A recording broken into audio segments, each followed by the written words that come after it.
great apostasy develops. Chapter 4.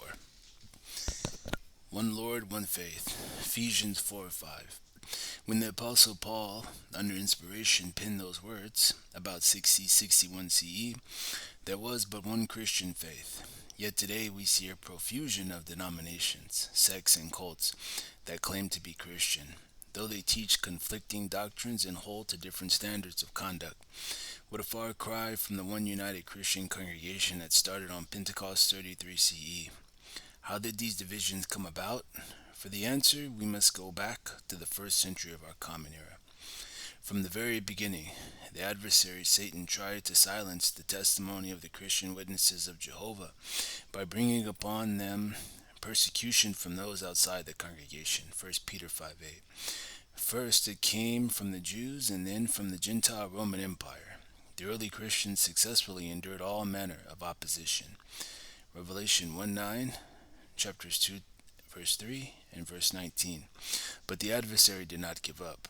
If he could not silence them by pressure from those on the outside, why not corrupt them from within? While the Christian congregation was still in its infancy, its very existence was threatened by an internal enemy, apostasy. Apostasy, however, did not creep into the congregation unannounced. As head of the congregation, Christ saw to it that his followers were warned in advance. Colossians 1:18. There will be false teachers among you. Be on the watch, cautious Jesus, for the false prophets that come to you in sheep's covering. Matthew 7:15. Jesus knew that Satan would try to divide and corrupt his followers. So from early in his ministry, he warned them about false teachers. From where would these false teachers come? From among you yourselves, said the Apostle Paul, about 56 CE, when speaking to overseers of Ephesus. Yes, from within the congregation, men would rise and speak. Footnote. In the Christian Greek scriptures, the noun apostasy, Greek apostasia, has the sense of desertion, abandonment, or rebellion. Acts 21:21. Footnote. There it primarily has reference to religious defection, a withdrawal from an abandonment of true worship. Twisted things to draw away the disciples after themselves. Acts 20:29-30. Such self-seeking apostates would not be content to make their own disciples. They would endeavor to draw away the disciples, that is, Christ's disciples. The Apostle Peter, about 64 CE, also forewarned internal corruption and even described the way such apostates would operate. There will be false teachers among you. These very ones will quietly bring in destructive sects. With covetousness they will exploit you with counterfeit words. 2 Peter 2:1 and 3. Like spies or traitors in an enemy's camp, the false teachers, though arising from within the congregation, would infiltrate their corrupting views in a secret of camouflaged way. These warnings of Jesus and his apostles were not in vain. Internal opposition had small beginnings, but it surfaced early in the Christian congregation, already at work. Less than 20 years after Jesus' death, the Apostle Paul indicated that efforts of Satan to cause division and turn men away from the true faith were already at work. 2 Thessalonians 2:7. As early as about 49 CE, in a letter sent out to the congregations, the governing body noted, "We have heard that some from among us have caused you trouble with speeches, trying to subvert your souls, although we did not give them any instructions." Acts 15:24. So some within the congregation were vocal about their opposing viewpoint, in their case evidently over the issue of whether Gentile Christians needed to get circumcised and observe the Mosaic law. Acts 15:1 and 5. As the first century progressed, divisive thinking spread like gangrene. 2 Timothy 2:17. By about 51 CE, some in Thessalonica were wrongly predicting that the presence of the Lord Jesus was imminent. 2 Thessalonians 2:1 and 2. By about 55 CE, some in Corinth had rejected the clear Christian teaching regarding the resurrection of the dead. 1 Corinthians 15:12. About 65 CE, others said that the resurrection had already taken place, it being of a symbolic kind that living Christians experience. 2 Timothy 2:16 through 18. There are no inspired records as to what took place within the Christian congregation during the next 30 years. But by the time the Apostle John wrote his letter, there were many antichrists, persons who denied that Jesus is the Christ, and that Jesus is the Son of God who came in the flesh. 1 John 2:18, 22, chapters 4, 2, and 3. For over 60 years, the apostles had acted as a restraint, endeavoring to hold back the tide of apostasy. 2 Thessalonians 2:7, 2 John 2:9 and 10. But as the Christian congregation was about to enter the second century, the last surviving apostle, John, died, about 100 CE.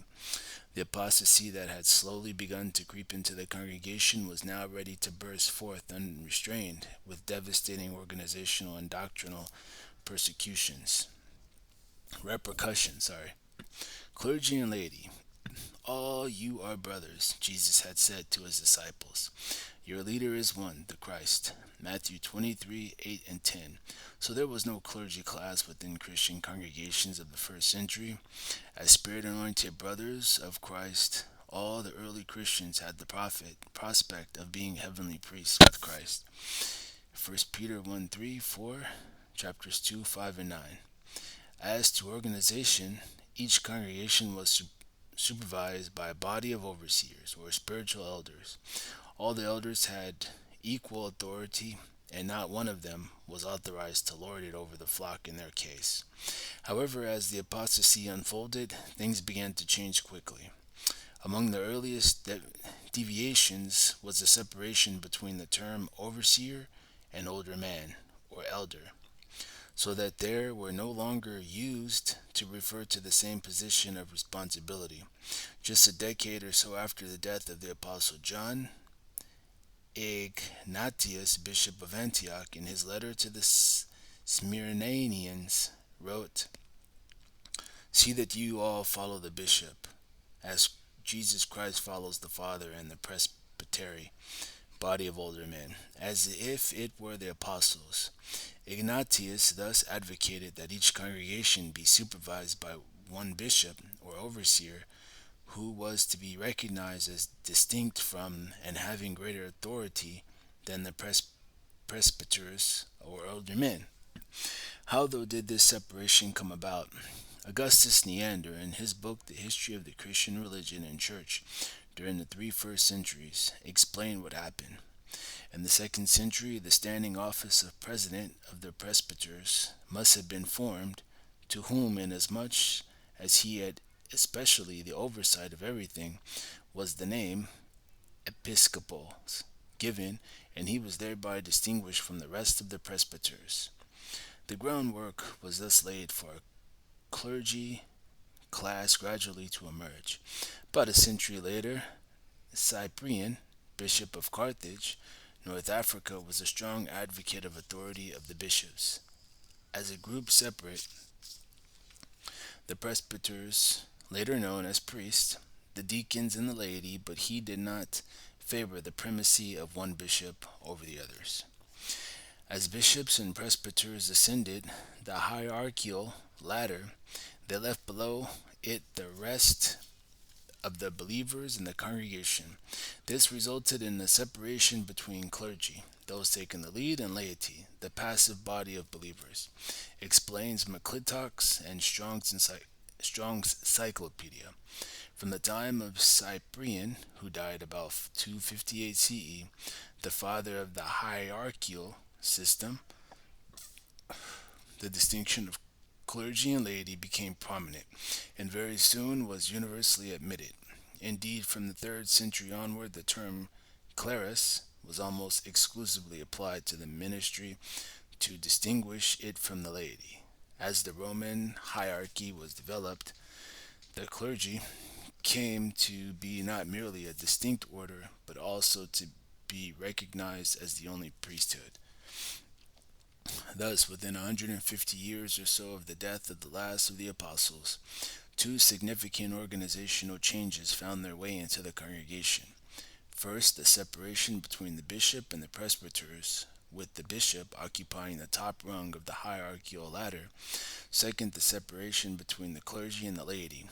Instead of all spirit begotten believers forming a royal priesthood, the clergy were now recognized as the only priesthood. 1 Peter 2:9.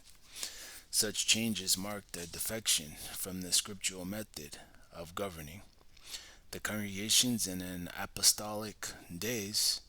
Organizational changes, though, were not the only consequences of the apostasy. Pagan teachings infiltrate. Christ's pure teachings are a matter of record. They are preserved in the Holy Scriptures. For example, Jesus clearly taught that Jehovah is the only true God and that the human soul is mortal. John 17:3, Matthew 10:28. Yet with the death of the apostles and the weakening of the organizational structure, such clear teachings were corrupted as pagan doctrines infiltrated Christianity. How could such a thing happen? A key factor was the subtle influence of Greek philosophy, explains the New Encyclopedia Britannica. From the middle of the 2nd century AD, Christians who had some training in Greek philosophy began to feel the need to express their faith in its terms, both for their own intellectual satisfaction and in order to convert educated pagans.